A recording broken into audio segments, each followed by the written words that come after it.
Many scary car accidents happen on roads every day.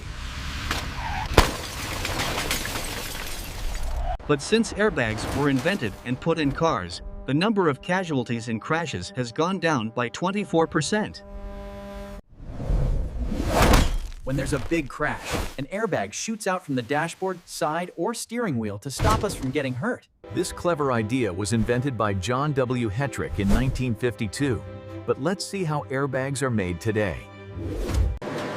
While airbags are lifesavers, they weren't installed in cars on a mass level until after the 1990s. The reason? They have to go through a... In layman terms, an airbag's like a deflated balloon, which is quickly filled with gas when sensors detect a car crash is about to happen.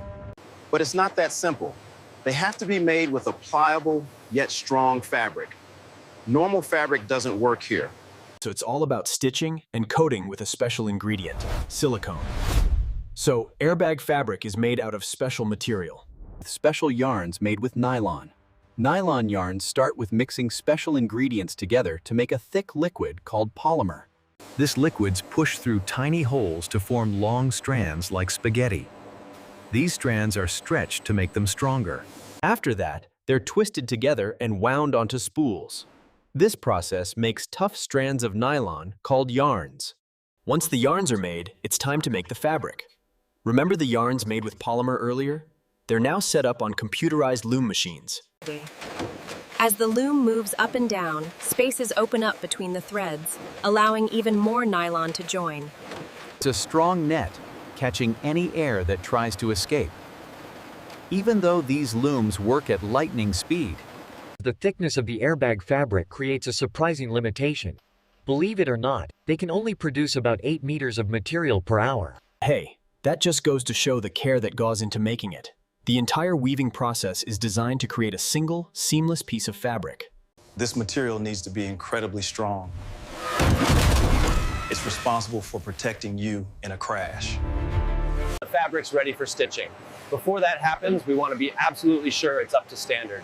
That's where a serious inspection process starts. there are automated rollers gently winding the fabric, like rolling out a long carpet. These rollers have eagle eyes, scanning every inch for any hint of flaw. There's also a sensitive sensor on standby, ready to beep on even the teeniest imperfection. If the sensor catches the slightest imperfection, the production is stopped. This allows them to catch and fix any issues before they go further. This strict quality control isn't just a formality. It's important to trust airbags in emergencies. A flawless fabric is ready after passing inspection. Now it heads to the scouring station for a good cleaning before it's processed further. A machine gently unwinds the fabric and guides it through a bunch of wash tanks, making sure every little bit gets squeaky clean.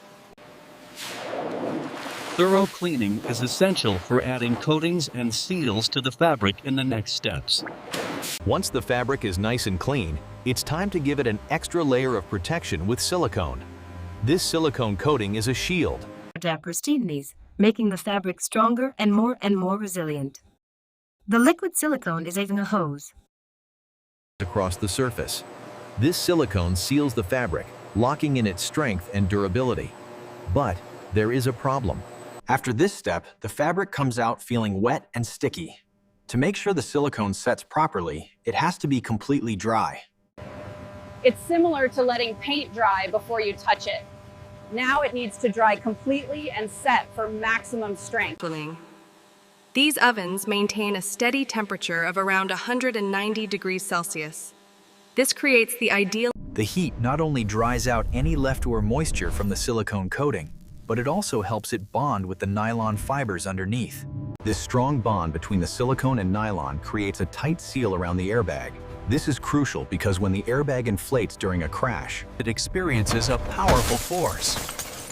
You wouldn't want your balloon to burst at the worst possible moment, right? the cured silicone coating acts like a layer of super armor, ensuring the airbag deploys without breaking and protects you in a crash. The fabric's all cured up and ready for the next step, transforming into individual airbag shapes. Computer-guided lasers are used for this task. Super fast and super accurate. The fabric has these black lines woven in. The laser follows the black lines, a roadmap woven into the fabric specifically for this machine to follow. And they help. While fabric weaving from earlier was a slower process, the cutting department's way faster. We get maximum efficiency in less time. Once the pieces of the airbags are cut, they move to the sewing station on conveyor belts. Here, extra bits like tabs and straps are added. Make the airbags even stronger. Even though the fabric looks perfectly woven, the extra parts are essential. No compromise can be made on safety.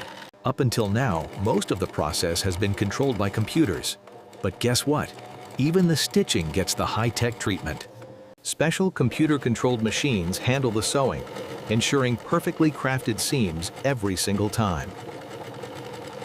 This minimizes human error and guarantees a perfect fit for all the airbag parts. Before these airbags become the champions of car safety, they need to pass a series of high-pressure tests.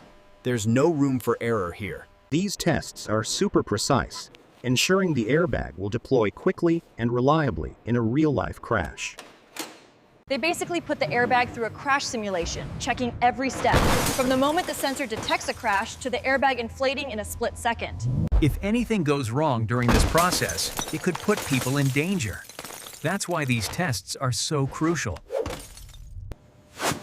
They might seem intense, but they're important for guaranteeing the airbag performs when it matters most. The airbag has aced its strength test, inflation test, and even its stitching exam. But there's one more hurdle to. The airbags get measured with laser precision. Every inch needs to be exactly the right size and shape, following the blueprint to the T. Why? Because even the slightest difference could affect how well it protects you in a crash.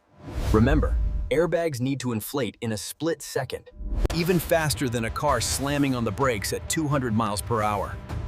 So if the airbag isn't the perfect size and shape, it might not deploy correctly during a critical situation. Only after passing all these tests with flying colors does the airbag get the ultimate stamp of approval. Green light for installation. That's all from us. Drive safe and stay tuned for more content like this. And don't forget to like, share, and subscribe. Thanks for watching.